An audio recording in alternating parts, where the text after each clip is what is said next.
Donc, la marque de la bête. Amen. Ici, là, quand on parle de la marque de la bête, il faut chercher à savoir c'est quoi la marque de la bête. Parce que comme je le disais, aujourd'hui sur les réseaux sociaux, les gens ont commencé à balancer des messages comme quoi le Sénat américain a accepté le bulletin de Barack Obama. D'autres parlent de la puce Air5. Amen. Mais ce qu'on doit chercher à savoir, c'est quelle est la raison pour laquelle les gens vont recevoir la marque de la bête qui est sur le front ou sur la main droite.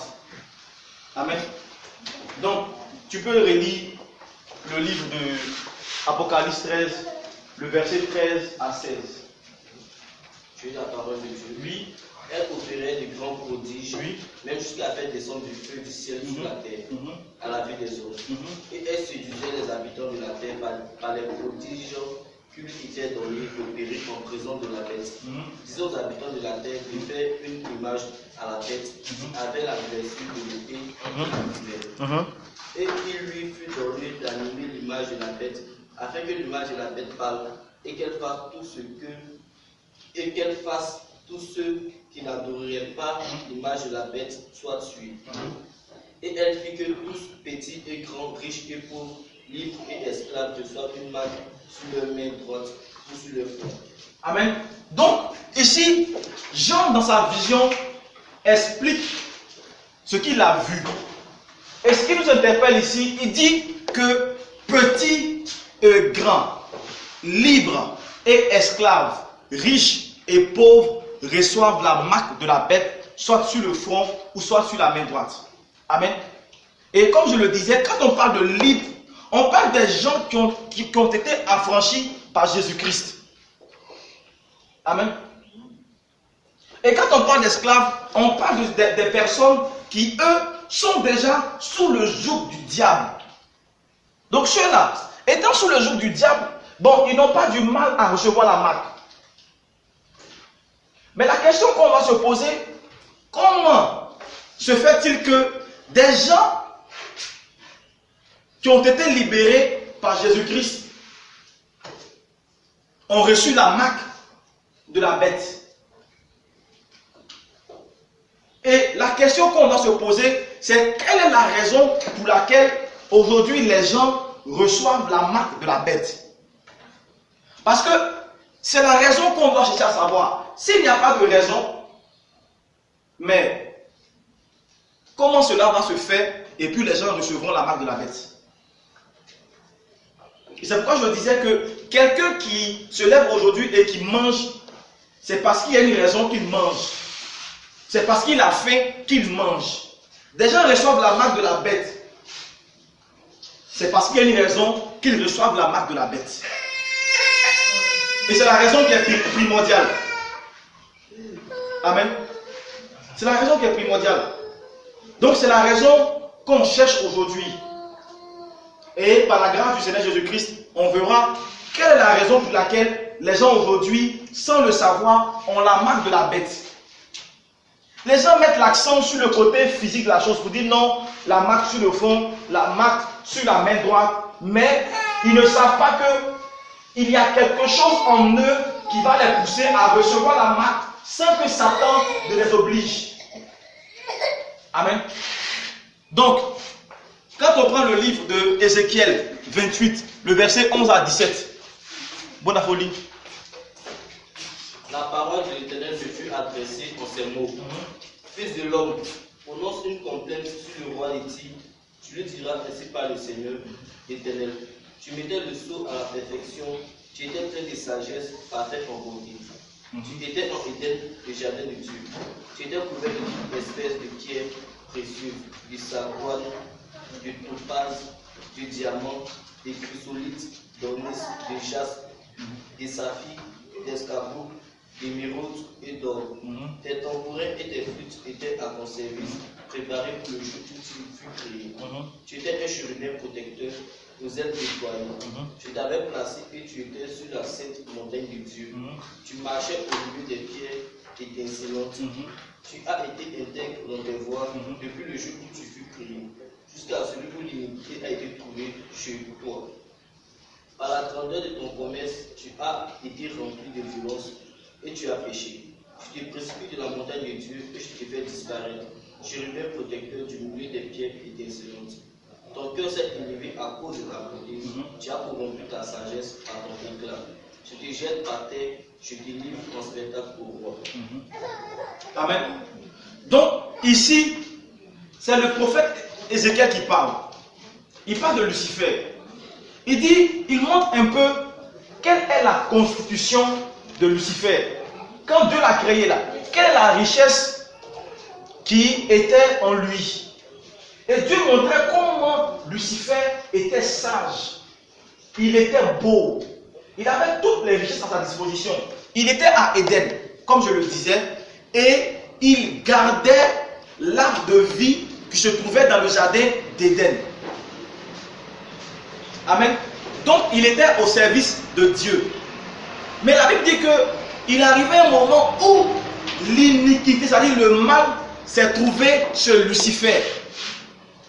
Mais quand on dit que l'iniquité s'est trouvée chez lui, la question qu'on doit se poser, c'est où chez lui? Est-ce qu'on comprend? Quand on dit que l'iniquité s'est trouvée chez quelqu'un, cela veut dire que l'iniquité s'est trouvée dans le cœur de la personne. Parce que l'homme est une maison. Et la porte, c'est le cœur de la personne. Et c'est la raison pour laquelle Dieu dit que l'iniquité s'est trouvée chez lui. Parce que son cœur était corrompu. Au début, il servait Dieu. Mais il s'est dit non, puisque moi aussi j'ai la puissance, puisque moi aussi il y a toutes sortes de richesses, donc pourquoi ne pas faire pour moi? Pourtant, ce n'est pas ça que Dieu l'a appelé. Dieu l'a appelé à le servir lui. Dieu l'a appelé à avoir dans son cœur l'obéissance à lui. Mais lui, dans son cœur, il y a une autre pensée qui vient qui lui dit non, tu peux faire aussi comme Dieu. Est-ce qu'on comprend? C'est la raison pour laquelle la Bible dit que, comme dans le cœur de Lucifer, on a trouvé l'iniquité, raison pour laquelle il a corrompu sa sagesse. C'est-à-dire quoi? Tout ce qui était bon, il a transformé ça en mal. Parce que son cœur était corrompu. Amen. Donc, qu'est-ce que les gens doivent comprendre? Ce n'est pas le diable qui va prendre la puce et puis qui va venir mettre ça sur leur front ou sur leur main droite. Amen. C'est eux-mêmes qui vont aller prendre la puce et puis qui vont implanter la puce là, sur leur main droite ou sur leur front. C'est eux-mêmes qui vont aller prendre la marque. Parce que le diable n'oblige personne à le servir.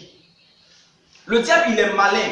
Donc, il met des systèmes en place de sorte à ce que dans le cœur des personnes aujourd'hui, il y ait des semences qui lui plaisent. Est-ce qu'on comprend? Donc, c'est la semence qui est dans le cœur de ces personnes-là qui va les conduire à avoir la marque du diable. Sinon, ce n'est pas le diable qui va quitter où il est, qui va venir leur implanter la marque. Non, non, non. C'est impossible. Donc, quelle est la semence qui est dans le cœur des hommes aujourd'hui? C'est la question qu'on va se poser. Quelle est la semence qui est dans le cœur des enfants de Dieu aujourd'hui? C'est la question qu'on doit se poser. Tant que les gens ne sauront pas quelle est la semence qui est en eux, ils vont prétendre servir le Christ. Ils vont prétendre avoir la marque de Jésus-Christ, mais pourtant, ils ont la marque de la bête, ils ne savent pas. La marque de la bête ne va pas se manifester d'abord de façon physique. Elle va se manifester d'abord par une sémence que le diable va injecter dans le cœur de toute la création. Et voire même dans le cœur des chrétiens. Et c'est la sémence qui est dans leur cœur là qui va les conduire à recevoir la marque. Parce que recevoir la marque comme ça, sans qu'il y ait une sémence qui va te pousser à la recevoir, c'est trop facile. Amen. Donc, quand on lit le livre de 1 Jean, chapitre 3, le verset 8 à 9, tu peux lire, bonhomme. Je lis la parole de Dieu. Oui. Celui qui pêche est du diable. Car le diable pêche dès le commencement. Le Fils de Dieu a apparu afin de détruire les œuvres du diable. Quiconque est né de Dieu ne pratique pas le péché. Parce que la semence de Dieu demeure en lui. Et il ne peut pécher parce qu'il est né de Dieu. Donc, que dit la Bible? La Bible dit que celui qui pêche est du diable. Et celui qui est né de Dieu ne peut pécher parce que la sémence de Dieu est en lui. Ici, ce sur quoi le Saint-Esprit veut attirer notre attention, c'est la sémence de Dieu et la sémence du diable. Est-ce qu'on comprend? Ce qu'on doit chercher à savoir, c'est quoi la sémence de Dieu et c'est quoi la sémence du diable. Parce que c'est la sémence du diable qui te pousse à l'iniquité. Amen. Maintenant, la sémence de Dieu, elle te pousse à être en alliance, en accord avec Jésus-Christ. Est-ce qu'on comprend? Donc, c'est la semence du diable qui va conduire les gens à recevoir la marque. Maintenant, quelle est la sémence que le diable aujourd'hui a mis dans le cœur des hommes?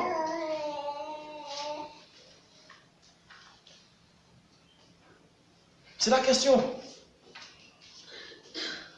Parce que plein aujourd'hui disent qu'ils servent Jésus-Christ. Plein aujourd'hui disent qu'ils sont enfants de Jésus-Christ. Plein aujourd'hui disent que s'ils meurent, ils sont sauvés. Mais quand on regarde dans leur cœur, on ne voit pas la sémence de Dieu. On voit plutôt la sémence du diable. Donc c'est un problème. Parce qu'on ne peut prétendre appartenir à Jésus-Christ, avoir la sémence de Jésus-Christ, et dans notre cœur, on voit la sémence de Jésus qui va cohabiter avec la sémence du diable. C'est impossible. La sémence de Dieu ne va pas cohabiter avec la sémence du diable. Soit c'est la sémence de Dieu qui envahit ton cœur, ou soit c'est la sémence du diable qui envahit ton cœur. C'est une question de choix. Amen. Donc, maintenant, on va parler de la sémence du diable. Et pour comprendre la sémence du diable, on répand encore en Ézéchiel 28, le verset 11 à 17. Il y a quelque chose qui s'est passé. Amen. Non, on ne va pas relire. Il y a quelque chose qui s'est passé.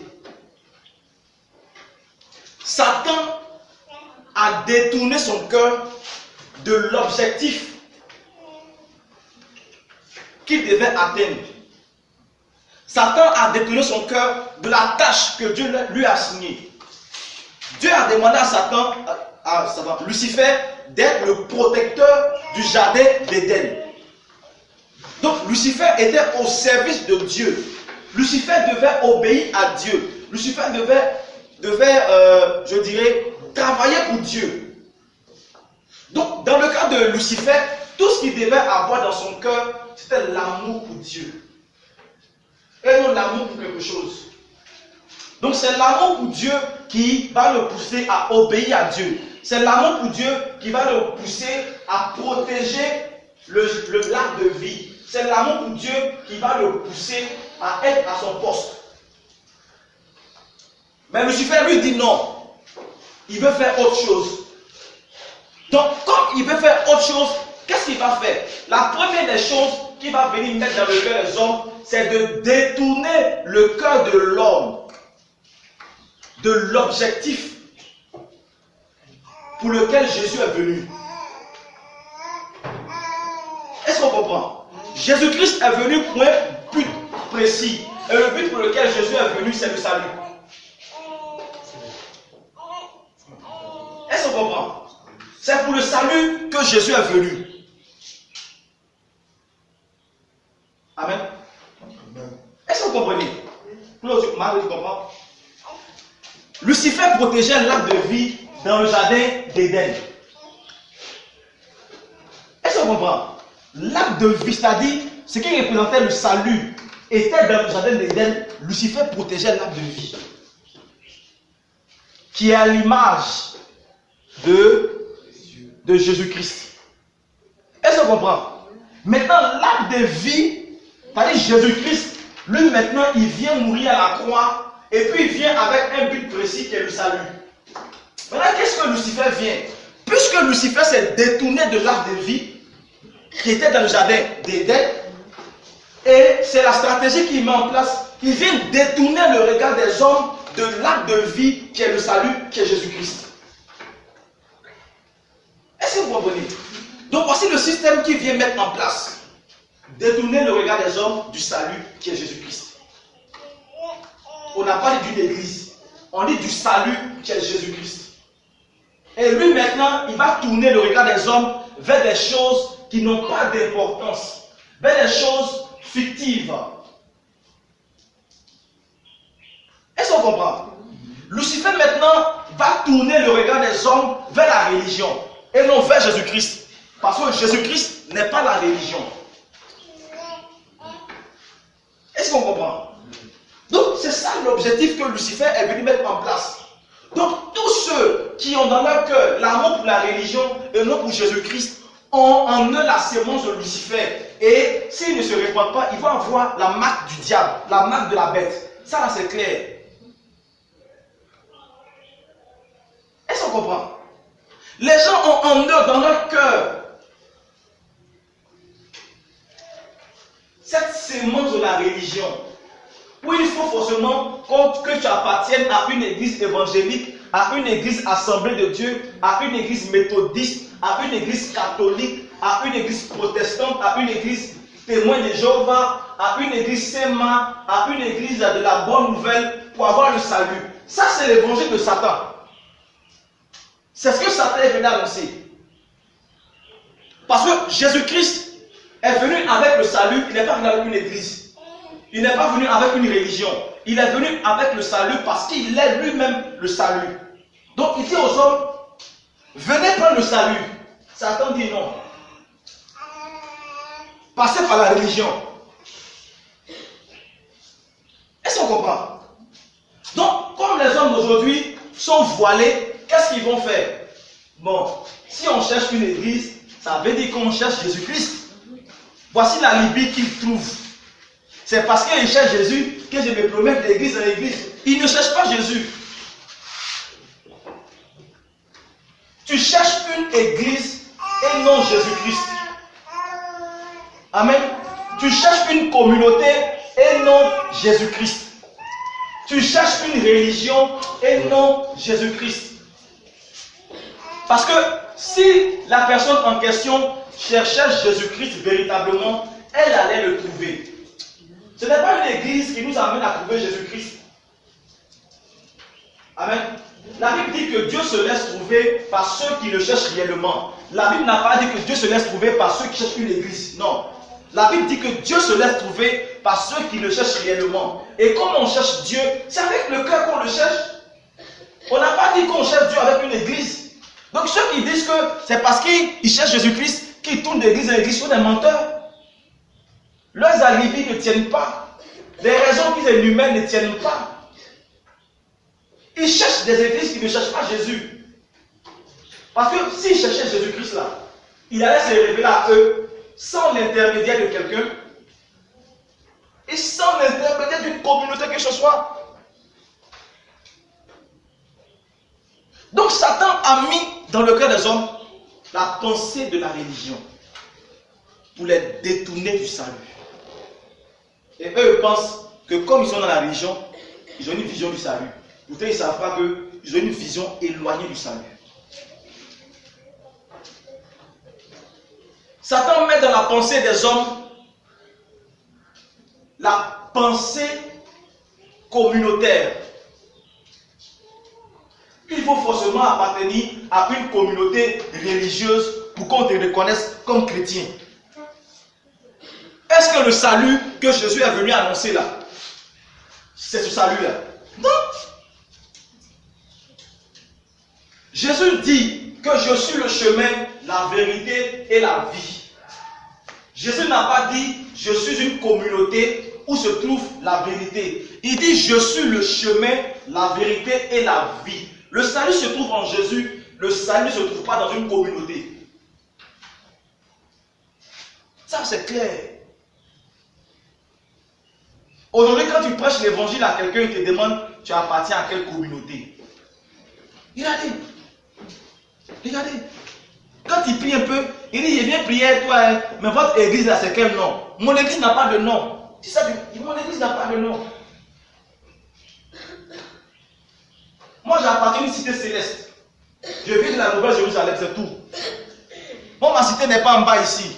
Ça, c'est pas une église. L'église là, c'est moi-même. L'église là, c'est toi. C'est vous qui êtes là. C'est vous qui êtes l'église, individuellement, qui êtes l'église de Jésus-Christ. Et c'est ce que les gens ne veulent pas entendre. Quand on dit aux gens, non, c'est nous-mêmes qui sommes l'église de Jésus, il dit, je sais que c'est l'homme qui est l'église de Jésus. Mais où vous priez là, c'est quel nom? Il dit, aïe. Quand Jésus est venu là, est-ce que où il priait là, il a mis un nom là-bas? Il n'a pas mis de nom. Donc Satan a mis dans le cœur des hommes cette pensée communautaire. Et des gens aujourd'hui même là, tellement ils sont voilés, tellement dans leur cœur il y a la sémence du diable. Moi je suis catholique, il va mourir catholique. Voici les phrases. Je suis ariste, il va mourir ariste. Et lui, Satan a mis cette pensée dans son cœur. Et puis il est déçu. C'est-à-dire il est ariste, il va mourir ariste. Mais ariste là c'est quoi? C'est une église. C'est une communauté. Est-ce que ariste là c'est Jésus? Répondez-moi. C'est Jésus. Mais il dit il est ariste, il va mourir ariste. Le gars lui proclame, il proclame ouvertement que lui veut aller en enfer. Vous avez déjà vu un mur sauver quelqu'un? Hein? Vous avez déjà vu un mur où on a écrit église ariste sauver quelqu'un?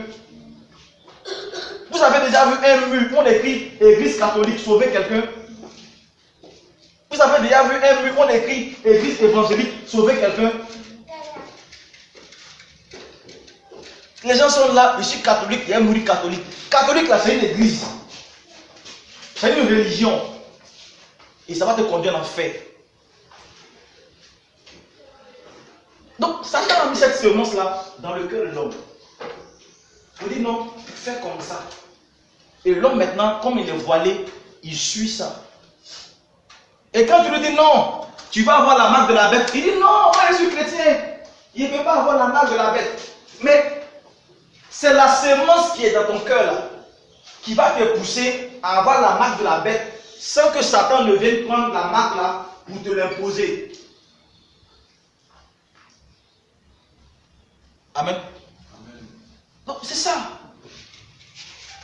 Quand on lit Philippiens 2, le verset 21, la Bible dit que tous recherchent leurs intérêts.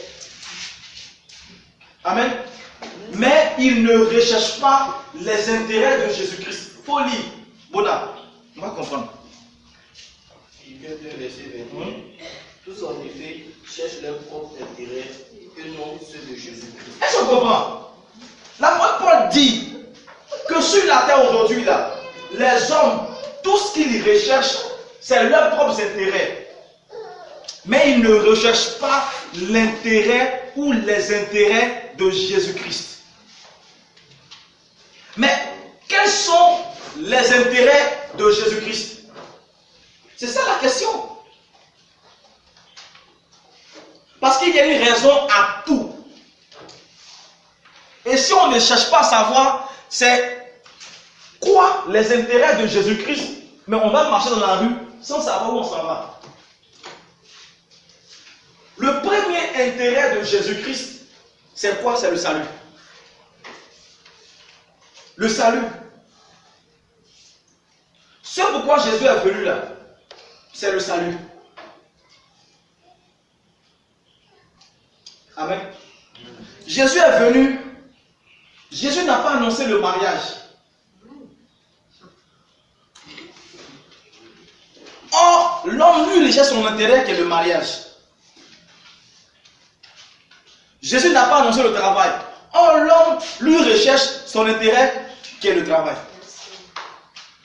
Jésus n'a pas annoncé le voyage. Or, l'homme, lui, recherche son intérêt qui est le voyage. Jésus n'a pas annoncé l'enfantement. En l'homme, lui recherche son intérêt qui est l'enfantement. On va où? Où est-ce qu'on va?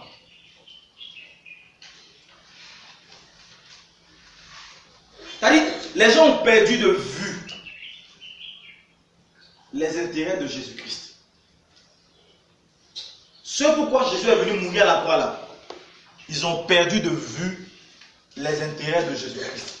Jésus veut que tous nous soyons sauvés. Jésus veut qu'on parvienne au salut. C'est pour le salut qu'il est venu. Maintenant, nous qui avons compris, il veut que nous annoncions aussi le salut aux autres.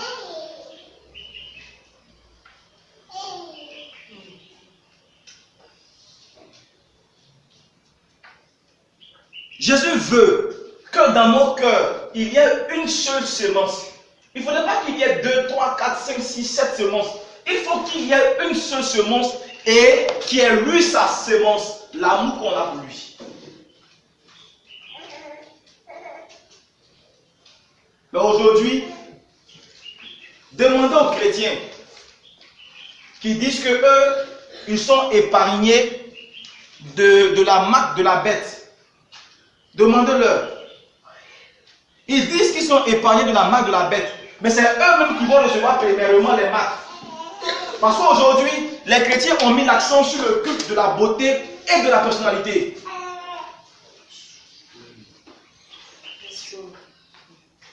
Aujourd'hui là, c'est ce qui est dans la mentalité des chrétiens. C'est ce qui est dans le cœur des chrétiens. La sémence que le diable a mis dans le cœur des chrétiens, c'est ça.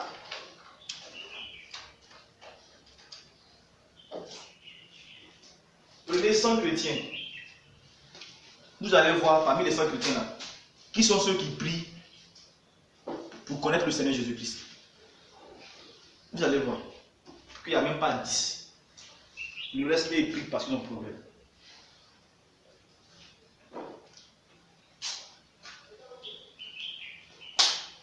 De vous à moi, quelle est la semence qui est dans le cœur?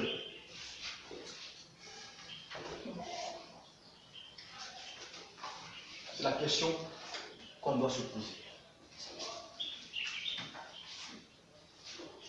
C'est la sémence dans le cœur d'un individu qui détermine à qui il appartient véritablement. S'il appartient à Dieu ou s'il appartient au diable.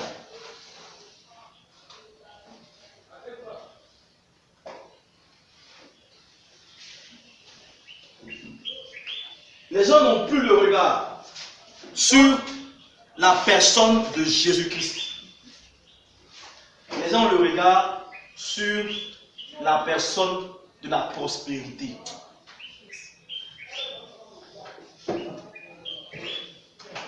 Les gens ont le regard sur la personne des cultes de la beauté et de la personnalité. Des cultes où on enseigne aux gens que ce n'est pas normal qu'un enfant de Dieu soit pauvre. Des cultes où on enseigne aux gens que ce n'est pas normal qu'un pasteur, qu'un serviteur de Dieu marche à pied. Des cultes où on enseigne aux gens que l'homme de Dieu, il faut le craindre parce que c'est lui qui prie pour toi, de jour comme de nuit. C'est l'intermédiaire entre toi et Dieu. Des cultes où on enseigne aux gens que si tu veux saluer l'homme de Dieu, il faut te prosterner. Des cultes où on enseigne aux gens que si tu veux forcément voir l'homme de Dieu, il faut faire une offrande. Des cultes où on enseigne aux gens que si tu veux bénéficier de la grâce de Dieu, il faut faire une offrande. Des cultes où on enseigne aux gens que si tu veux entrer dans ta destinée prophétique, il faut provoquer ton homme, le pasteur qui est devant toi, il va prophétiser sur toi. Les cultes où on enseigne aux gens que si tu veux être béni, il faut donner beaucoup d'argent à Dieu. Les cultes où on enseigne aux gens que si tu ne donnes pas, Dieu va te maudire. Les cultes où on enseigne aux gens qu'il faut avoir de la préférence pour l'homme que pour Christ. Ce qui pousse aujourd'hui les catholiques à adorer même les Paul, Saint Paul. On va prier Saint Paul, on va prier Saint Philomène, on va prier Saint Pierre, on va prier Saint Jean, on va prier Saint Marc, on va prier Sainte Marie. Ce sont des hommes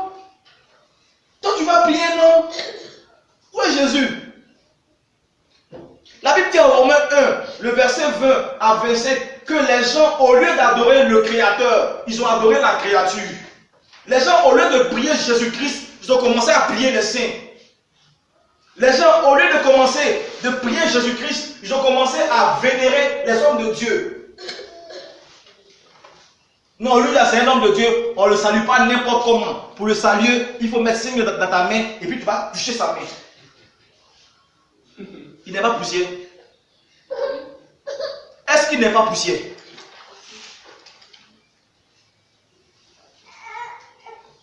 Des cultes où on enseigne aux gens que il faut forcément que tu sois habillé en habit de fête pour venir dans la présence de Dieu.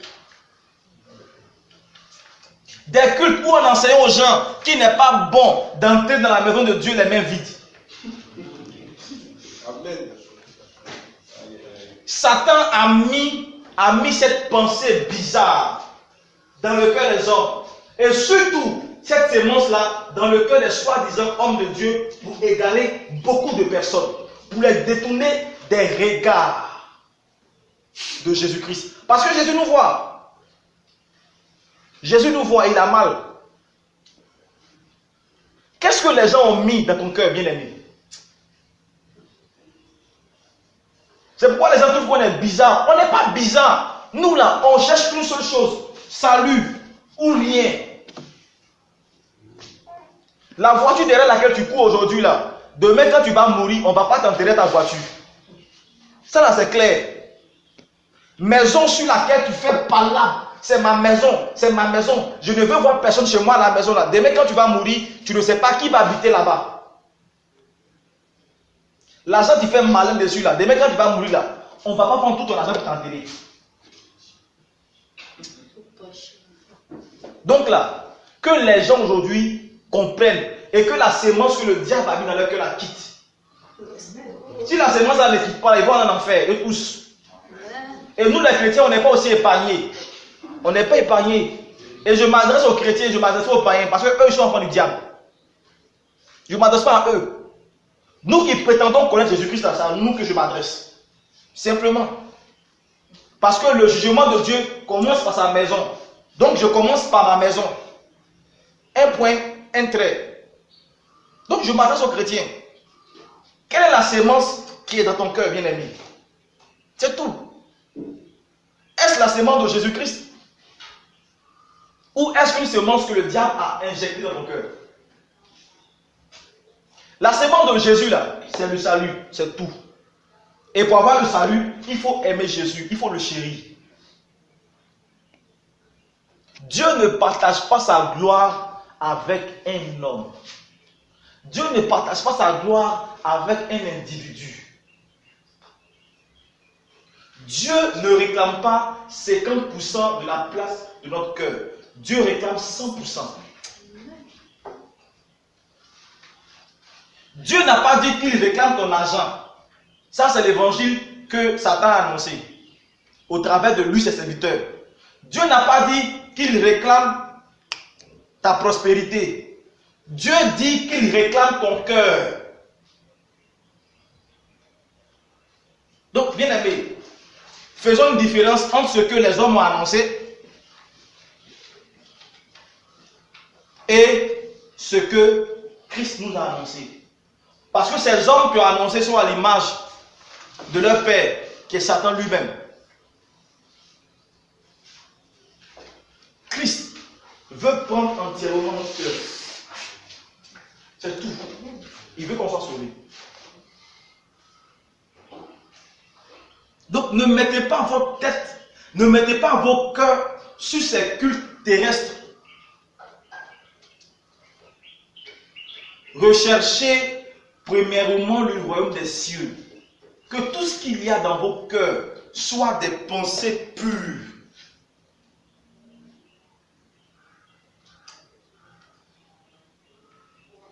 Ne faites pas aujourd'hui comme ces hommes de Dieu qui ont fait savoir aux gens que si tu vas dans un lieu de prière, qu'il n'y a pas de climatisation, qu'il n'y a pas de chaise, qu'il n'y a pas de fauteuil, qu'il n'y a pas de pupitre, qu'il n'y a pas de groupe de chant, qu'il n'y a pas tout ce standing déposé, ce n'est pas un endroit où Dieu réside.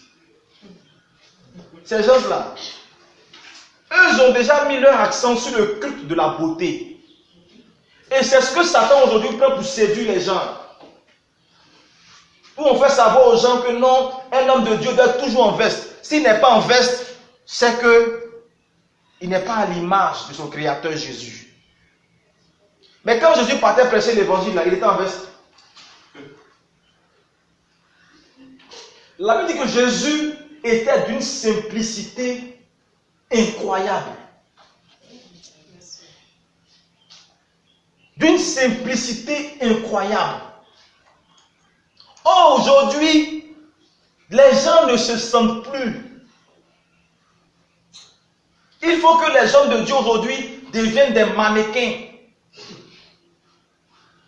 C'est-à-dire, si lui, il ne marche pas comme ça, c'est qu'on ne doit pas savoir que c'est lui le daddy qui est en train de passer. Est-ce que vous comprenez? C'est la sémence que le diable a mis dans le cœur des hommes. Amen. C'est la sémence que Dieu a mis dans le cœur des hommes. Et aujourd'hui, ce qui fait mal, c'est qu'il y a des personnes, eux, leur travail là, l'homme de Dieu prêche, et puis lui, la lotus, et puis le sur sa tête. C'est-à-dire, non, il faut essuyer le visage du pasteur pour recevoir son onction. Toi, tu vas recevoir l'onction du pasteur.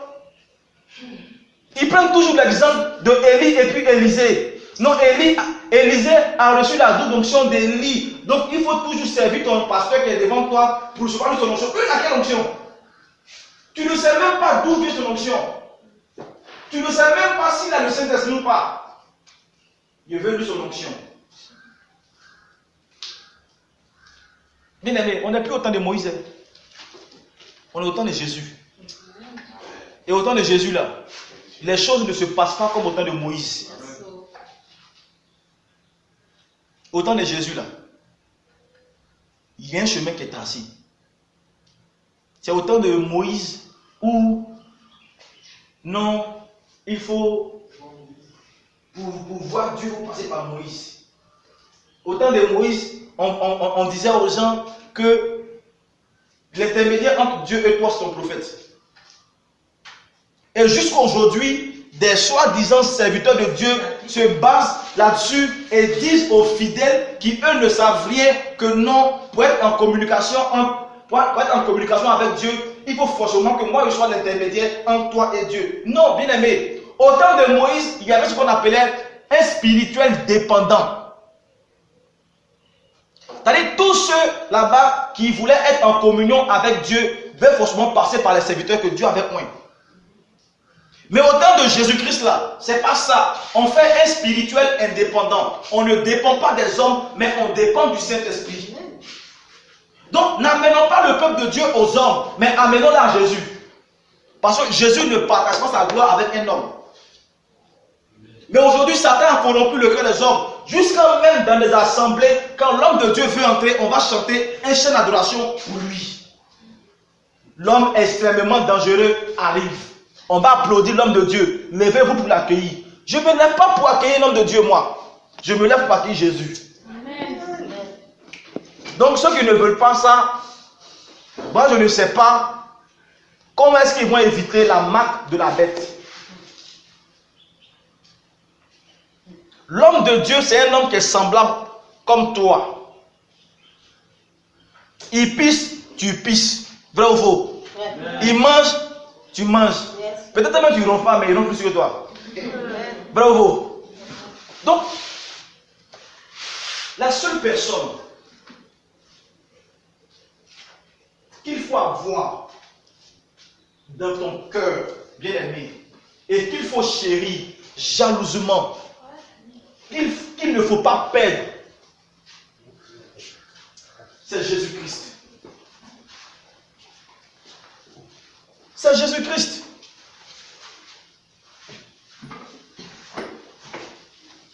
Colossiens 3, le verset 1 à 2 dit qu'il faut rechercher les choses d'en haut et non les choses qui sont sur la terre. Bien-aimé, on n'est pas de la terre. On va quitter la terre. Si on était de la terre, on n'allait jamais mourir. On allait rester ici. Et puis ceux qui sont en haut vont partir en haut. Et puis nous, on va rester sur la terre. Mais si l'homme meurt, ça veut dire que ceux qui sont sur la terre là sont éphémères. La création est éphémère. La création va disparaître un jour. Mais qu'est-ce que nous recherchons?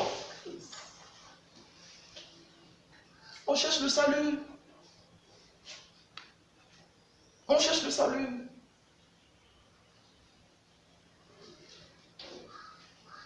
Donc, bien aimé, nous cherchons le salut. On court derrière les grosses voitures, mais on ne court pas derrière Jésus-Christ. Aujourd'hui, les gens sont prêts à tout pour tourner de lieu de prière en lieu de prière. Ce n'est pas à cause de Jésus, à cause de miracle. Soit il a un problème, il est parti voir tel homme de Dieu, il a prié pour lui, ça n'a pas marché. Il s'est voir tel homme de Dieu pour prier pour lui, ça n'a pas marché. Et c'est comme ça il tourne. Mais pourquoi il tourne? Quand tu vas lui dire non, je cherche Jésus. Mais quand tu vas voir dans son cœur, ce n'est pas Jésus qu'il cherche. Il cherche miracle. Mais bien aimé, en force de courir derrière les miracles, tu vas recevoir le miracle, mais ça va te conduire à la perdition. Les gens, eux, courent, surtout les femmes, eux courent de lieu de prière en lieu de prière. Eux veulent voir simplement que des prophètes. Ils ne veulent pas voir les pasteurs parce que pour eux, les pasteurs ne prophétisent pas. Les prophètes, eux, prophétisent, eux, ils ont les yeux de l'aigle. Donc quand un prophète te voit déjà, il détermine tout ce qui est dans ta vie, tout ce qui ne va pas. Où tu as chié aujourd'hui, où tu n'as pas chié aujourd'hui, où tes parents t'ont enfermé, où ils ne t'ont pas enfermé, qui a bloqué ta destinée prophétique. Le prophète, lui, voit tout. Donc, quand il veut les prophètes, là, le prophète va dire non, ma fille, tu as tel problème, il faut régler, puis tu vas te marier. C'est tout. Bien aimé, tu vas avoir le mariage. Mais ça va te conduire où demain? Est-ce que le mariage dans lequel tu vas t'engager là va te rapprocher du Seigneur Jésus-Christ? On ne se marie pas parce qu'on a envie de se marier. On se marie parce qu'on veut glorifier le Seigneur, même dans le mariage.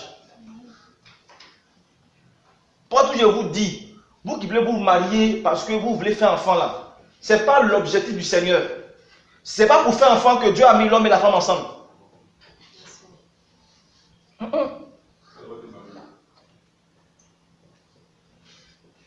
Marchez avec des personnes qui peuvent vous rapprocher de Jésus-Christ. L'apôtre Paul dit, les mauvaises compagnies corrompent les bonnes mœurs. Si vous marchez avec un païen, mariez-vous, mais il va t'éloigner de Jésus. Si tu n'es pas assis, mais tu n'es pas assise. Marchez avec des personnes qui peuvent vous rapprocher de Jésus-Christ. Ça, c'est clair. Donc, je vous en supplie, la priorité, c'est le salut. Et ça me fait mal. Hier, je parlais de ça. Aujourd'hui, à Blocos, les gens aujourd'hui appartiennent aux églises Aris, méthodistes, catholiques, parce que s'ils meurent, on va les enterrer dans le cimetière de Blocos. Voilà, il faut d'abord faire la fin des générations. Maintenant, il faut appartenir à une communauté, soit catholique, ariste, évangélique, méthodiste, et puis quoi encore? C'est tout. Voilà. Si tu appartiens à cette communauté-là, si tu meurs à Blocos, on va t'enterrer dans leur cimetière. Mais attendez bien, amis. Donc, c'est à cause du cimetière que les gens, eux, aujourd'hui, ils sont capables d'hypothéquer leur vie éternelle. C'est à cause de cimetières que des gens sont capables de vendre leur salut. Parce qu'ils sont en train de vendre leur salut. C'est une vente.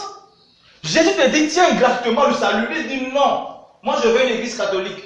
Si je meurs là-bas, on va m'enterrer. Mon frère, il ne faut pas te presser. Un jour, tu vas mourir. Ça, là, c'est clair. Même si tu vas avoir 100 ans, mais un jour va arriver, tu vas mourir. C'est quand on va t'enterrer là-bas, là. C'est comme si tu as parti au paradis.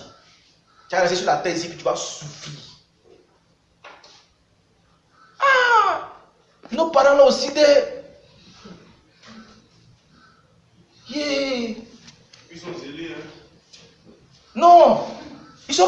Jésus. Ils sont zélés pour le diable. Ils sont zélés pour le diable. Il faut qu'on appelle les choses par leur nom. Ils sont zélés pour le diable. Parce que la sémence de leur cœur n'est pas la sémence de Jésus, mais c'est la sémence du diable. Parce que Jésus n'a jamais mis dans le cœur d'un homme la sémence d'une religion, la sémence d'une communauté. Jésus a mis dans le cœur de l'homme la sémence de l'amour de Dieu véritable. Et cette sémence-là te rapproche de Dieu. Elle ne t'éloigne pas de Dieu. Cette sémence-là t'amène toujours à prier de jour comme de nuit, pas pour le mariage, pas pour le travail, pas pour l'enfantement, mais à prier pour ton salut. C'est vrai, on a des soucis. Mais ne pensons pas à nos soucis. Pensons aux intérêts de Jésus-Christ. Priez pour ceux qui sont autour de vous. Priez pour le salut de ceux qui sont autour de vous. Ceux à qui vous avez annoncé l'évangile là. Priez pour leur salut. Demandez à Jésus de se révéler à eux. Jésus est venu pour que ceux-là soient sauvés aussi. Mais si vous ne priez pas pour eux, si vous n'intercédez pas pour que Jésus-Christ se révèle à eux, est-ce que vous êtes en train de rechercher l'intérêt de Jésus-Christ? Et puis ne cachez pas la vérité aux gens. Ne leur cachez pas la vérité. Au stade où on est arrivé là, tu caches la vérité à quelqu'un, le diable corrompt ton cœur. Parce que c'est le diable qui cache la vérité. Jésus ne cache pas la vérité. Jésus savait que malgré qu'il allait dire la vérité aux scribes, aux pharisiens, ils allaient le crucifier. Donc, que tu le veuilles ou pas, que tu dises la vérité ou pas, tu seras persécuté. Aujourd'hui, les gens ont peur de dire la vérité à leurs parents. Si je dis là, peut-être que ma maman ne va plus me donner à manger à la maison, ils ne vont plus payer mes coûts, ils ne vont plus m'envoyer au village, ils ne vont plus m'envoyer en vacances, ils ne vont plus me donner l'argent des poches, ils ne vont plus me donner le transport, il n'y a plus dormir à la maison, et puis ils vont me chasser. Donc, les gens ont peur de ça. Donc, qu'est-ce qu'ils font? Bon, comme je suis encore jeune, il a caché la vérité, puis quand il grandit un peu, il a dit la vérité. Bien allé, si tu grandis un peu, puis tu meurs. Et si tu grandis un peu, et puis tu meurs. La Bible dit en Romains 1, le verset 18, que la colère de Dieu s'enflamme du ciel contre toute personne qui retienne injustement la vérité captive. Donc du moment où tu retiens la vérité captive, la colère de Dieu s'enflamme contre toi parce que tu ne veux pas dire la vérité aux gens. C'est ton papa, c'est ta maman, il faut lui dire la vérité. La religion ne sauve pas. La religion ne sauve pas. Les gens disent non, que vous savez, on n'est pas prophète chez soi, donc il faut laisser. Jésus savait qu'il n'était pas prophète chez lui. Jésus a dit qu'on n'est pas prophète chez soi, mais Jésus a annoncé l'évangile à Nazareth. Donc faux. Il a même été malade à Nazareth. Mais écoutez, il savait très bien que les gens n'allaient pas l'écouter, mais il a laissé le témoignage. Et puis il est parti. Mais est-ce qu'après ils n'ont pas reçu l'évangile? Ils ont reçu l'évangile. Donc apportez la sémence et puis allez-y.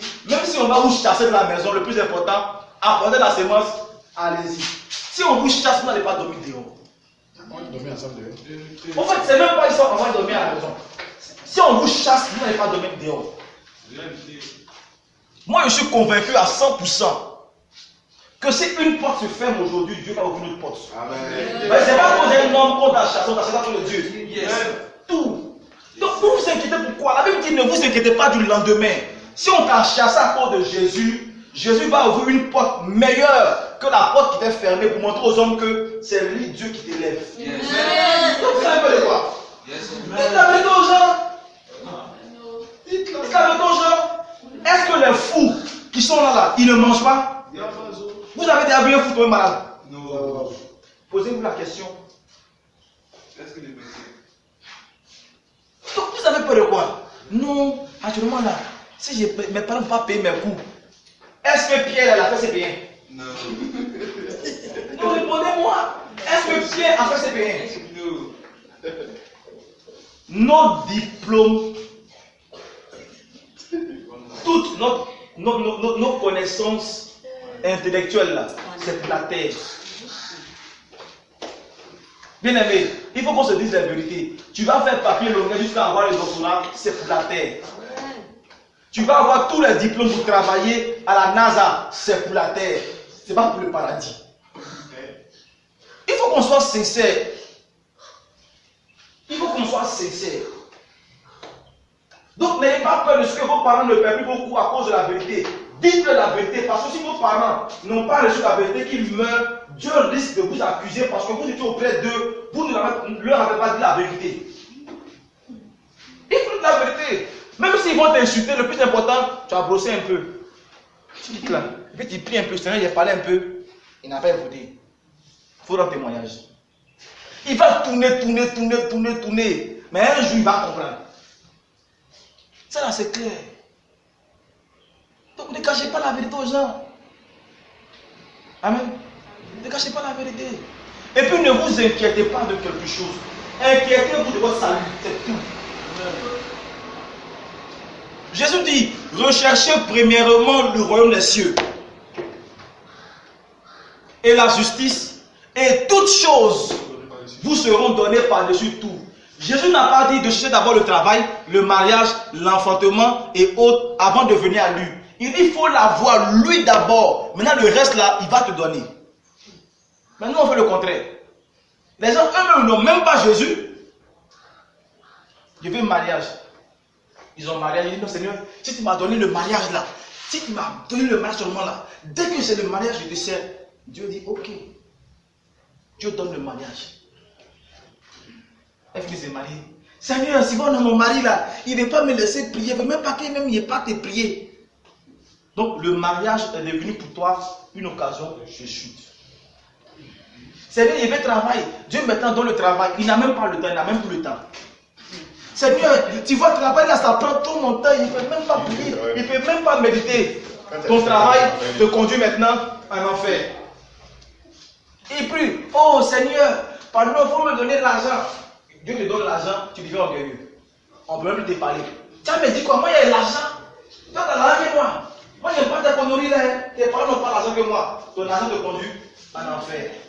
Tu veux femme? Oh Seigneur, donne-moi une femme qui va pouvoir m'aider. Seigneur, je veux un homme qui va pouvoir m'aider. Tu as l'homme, puis tu t'en vas en enfer. Ne lis pas, c'est la vérité. C'est la vérité. Il faut que les enfants de Dieu comprennent la vérité. Si tu ne peux pas me conduire, me rapprocher du Seigneur, il ne faut pas me déranger. C'est clair. Il ne faut pas me déranger. On parle du salut. Le salut est très important. C'est votre vie qui est en jeu. C'est votre vie qui dépend. Amen. Quand vous montez dans une voiture pour aller... quand tu montes dans une voiture pour aller aux deux plateaux là, est-ce que tu n'as pas peur? Hein? Tu n'as pas peur? Pourquoi tu as peur? Pourquoi tu as peur? Faut pas le chauffeur va mal rouler puis tu vas faire accident. C'est ça non? C'est pas le fait de mal rouler. Ouais, c'est quoi? Des fois il roule trop vite. Au fait, tu as peur que le chauffeur roule mal et puis tu vas mourir. Donc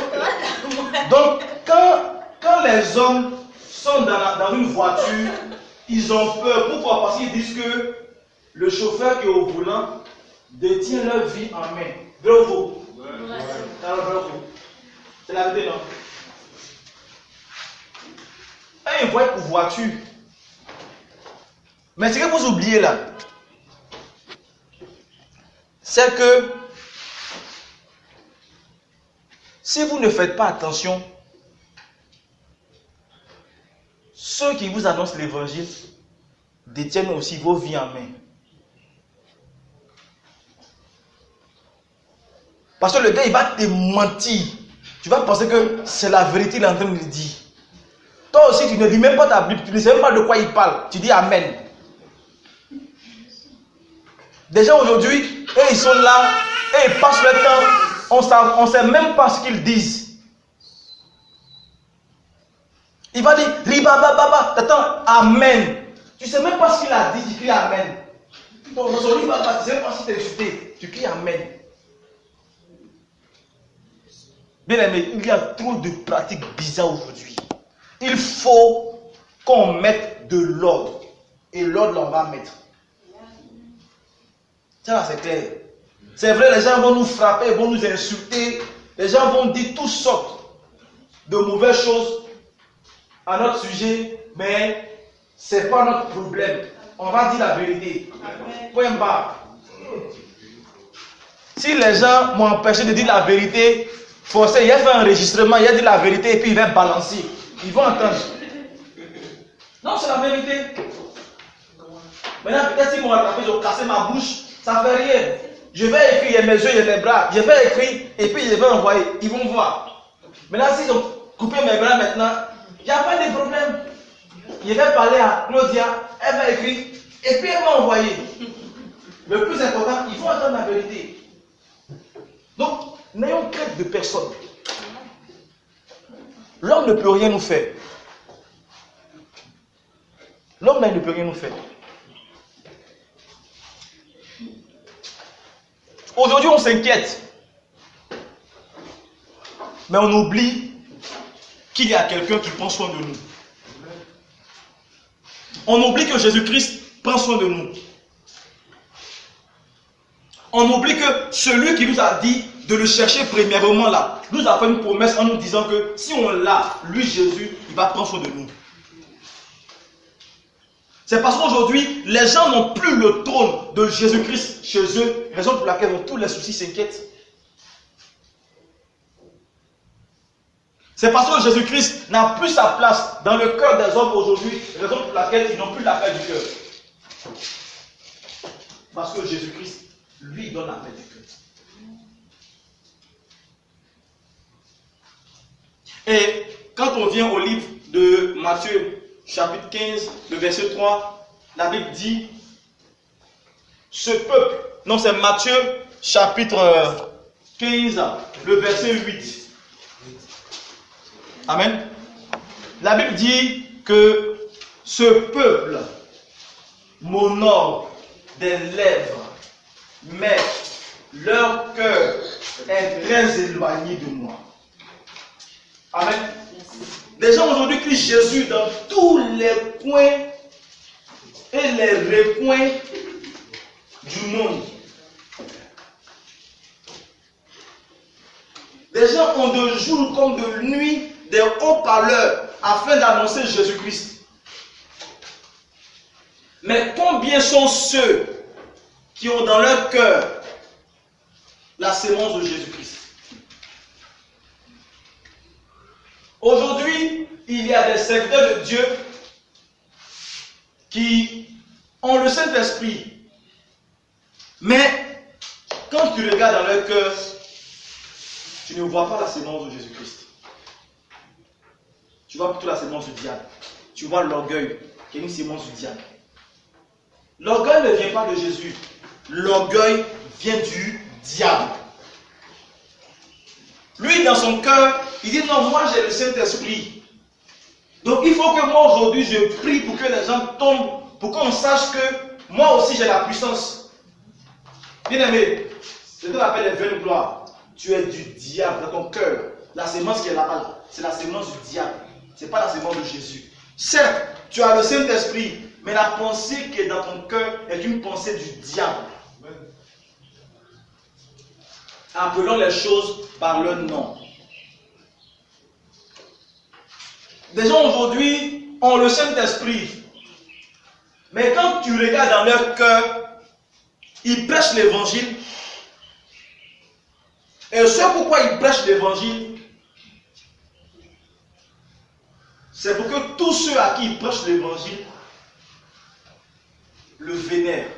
C'est-à-dire quoi? Il faut que lui là, partout où on va le voir, on l'élève, on le glorifie. Bien aimé, la pensée qui est dans ton cœur là, c'est une pensée du diable. La sémence qui est dans ton cœur là, ça ne vient pas de Dieu. Même si tu as le Saint-Esprit. Les chrétiens aujourd'hui ont le Saint-Esprit, mais dans leur cœur, la pensée qui est dans le cœur, c'est la concurrence. Il faut que non, moi j'ai beaucoup de fidèles. Il faut que non, moi j'ai beaucoup de disciples. Il faut que non, il y a beaucoup de personnes qui viennent prier avec moi. Bien aimé, cette pensée-là, elle est du diable. Parce que Jésus-Christ ne nous enseigne pas la concurrence. On n'a rien à prouver aux hommes. La seule personne à qui on doit rendre compte, c'est Jésus-Christ.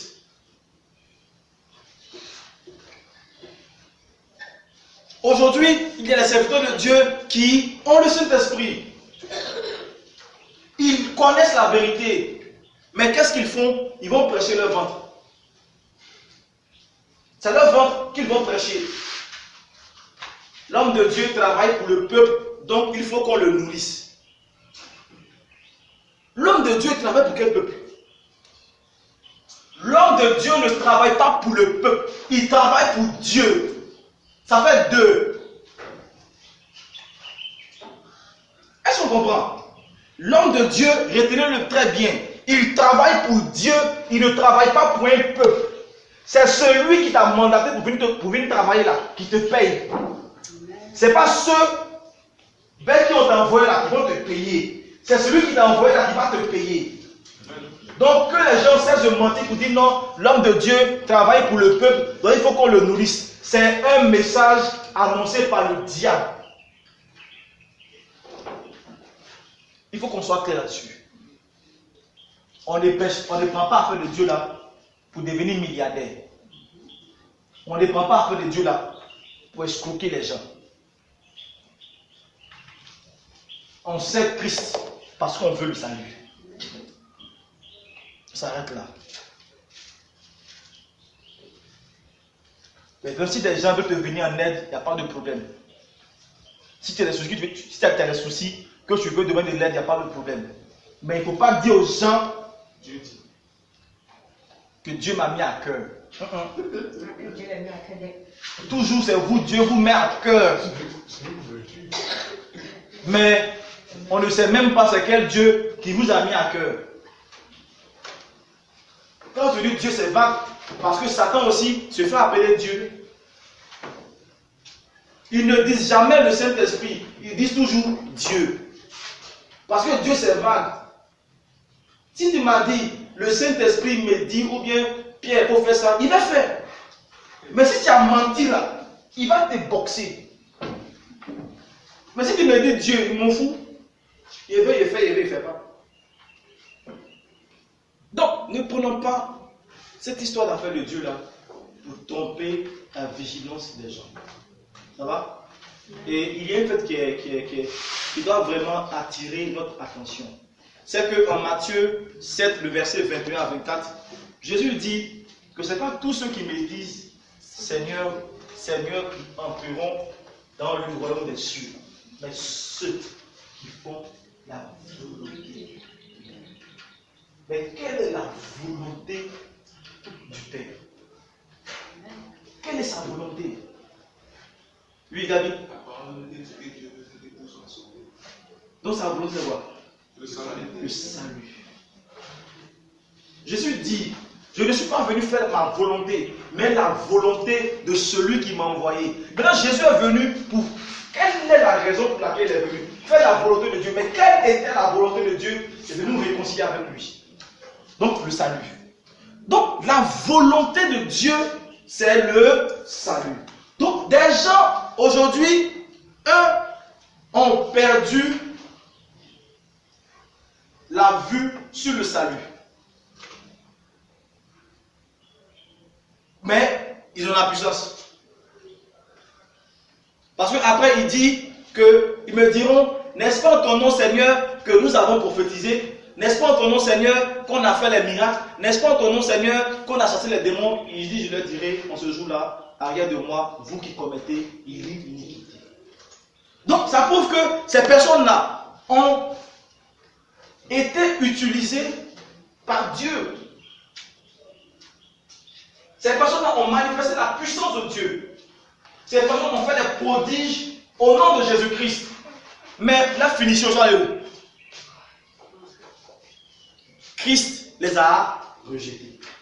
Pourquoi? Parce que il ne faisait pas la volonté de Dieu. Il ne faisait pas la volonté de Dieu. Mais il commettait l'iniquité. La volonté de Dieu, c'est le salut. Et dans le salut, il y a presque tout. Il y a beaucoup de choses dans le salut. Mais c'est quoi l'iniquité? L'iniquité, c'est la sémence du diable.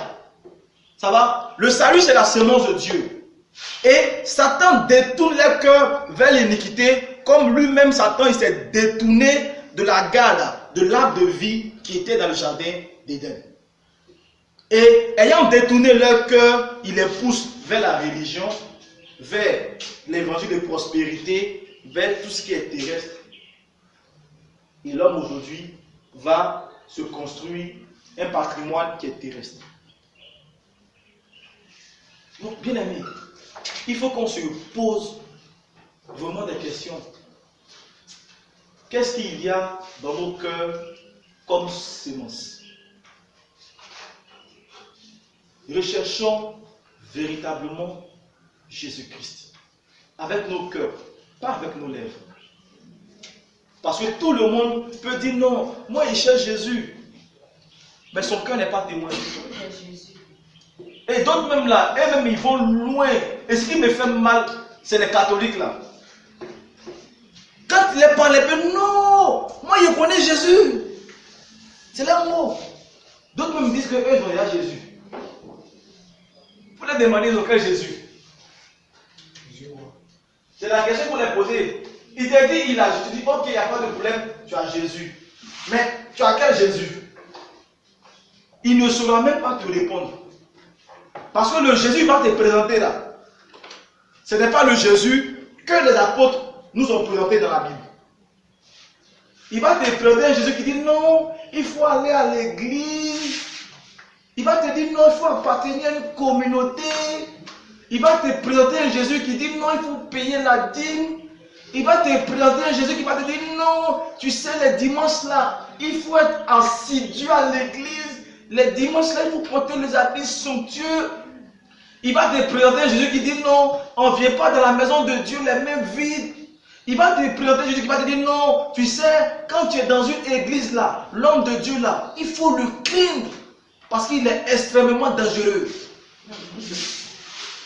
Il va te dire non, tu sais, moi, mon Jésus que je connais là, il dit que quand tu veux le servir là, il faut forcément que tu aies un mentor, c'est-à-dire un mentor spirituel qui va te transmettre son onction. Et puis, lui, il est ton père spirituel, tu es son fils spirituel, et puis il t'envoie. Voici comment lui va te présenter son Jésus. Or, le Jésus qu'il a présenté est différent du Jésus que les apôtres ont présenté. Peut-être si son Jésus est différent que celui que les apôtres ont présenté, c'est que c'est un faux Jésus que lui a reçu. Est-ce qu'on comprend? Donc, il est hors sujet. On prend l'exemple de Moïse. Qu'est-ce que Dieu n'a pas fait avec Moïse? Bien aimé, posez-vous la question. Qu'est-ce que Dieu n'a pas fait avec Moïse?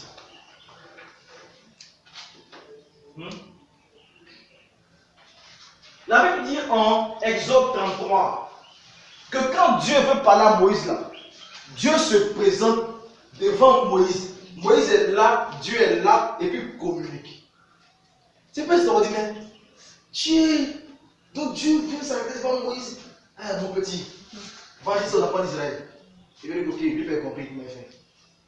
Donc c'est extraordinaire. Qu'est-ce que Dieu n'a pas accompli avec Moïse? Qu'est-ce que Dieu n'a pas fait avec Moïse? Mais au finish, Moïse allait où? Hein? Moïse allait au finish. Ça doit vous interpeller. Dieu a dit à Moïse que tu n'entreras pas à Canaan. Pour préparer Josué, il va rentrer. Pourquoi Dieu a dit à Moïse, tu n'entreras pas à Canaan? Parce qu'il a lui. Il a commencé à donner des documents pour, avant de préparer les choses, il a commencé à prescrire des choses que Dieu n'a pas prescrit. La vous a changé la Bible. La Bible. Il a désobéi à Dieu. C'est parce que Satan avait commencé à mettre dans le cœur de Moïse une sémence qui est la désobéissance. C'est tout. Voici la vraie raison pour laquelle Moïse n'est pas rentré lui-même à Canaan. C'est parce que Satan avait commencé à corrompre son cœur. Satan avait mis dans son cœur une sémence qui est la désobéissance. C'était pas la doute. Tout ça amène la désobéissance. Le doute après l'a produit à la désobéissance. La vous a changé tout le mouvement. Oui. C'était aux eaux de Mériba où il a pris son bâton Oui. pour taper le rocher. Plusieurs fois. Alors que Dieu lui avait dit de parler au rocher. Comme le peuple agaçait là, il a pris son bâton, il a tapé. C'est vrai, on a vu le peuple qui l'agaçait. Mais Le diable rassuré. c'est ce qui s'est passé avec Pierre. Jésus disait aux disciples non, que de la même manière que Jonas a fait 3 jours dans le ventre du poisson, moi aussi je ferai 3 jours dans la terre. Pierre prend Jésus à côté et lui dit non, il ne faut pas dire ça. Tu ne vas pas mourir. Jésus lui dit non, arrière de moi, Satan. Ah! Comment le grand Pierre va prendre Jésus à côté pour dire non, il ne faut pas dire ça, tu ne vas pas mourir. Jésus dit non, arrête de moi, Satan. C'est parce que la pensée qui était dans le cœur de Pierre était contraire à celle de Dieu. Donc la pensée du peuple de Dieu était contraire, du peuple d'Israël était contraire à celle de Dieu. Donc toute pensée contraire à celle de Dieu est une pensée qui est supplétée par le diable. Et Moïse a laissé son cœur être corrompu. Être corrompu par la pensée du diable. Et il a obéi aux exigences des enfants d'Israël, ce qui a fait qu'il a désobéi à Dieu. Donc, bien aimés, faisons attention. Le salut, rien que le salut. Et quand on parle de sémence dans le cœur, souvent les personnes disent non. Le plus important, moi, c'est que dans mon cœur, il n'y a rien de bon. Donc, mon cœur est blanc. C'est pas l'histoire de mon cœur blanc. Hein. C'est pas l'histoire de mon cœur blanc. Il faut t'asseoir. C'est qu'il y a dans ton cœur auquel tu accordes plus d'importance que Dieu là. Il faut chercher. C'est pas mon cœur blanc. Parce qu'on va rester là, tout le monde cherche à se justifier. Non, moi je ne suis pas comme ci. Non, moi je ne suis pas comme cela. Ce n'est pas une question de justification. Ta vie en jeu.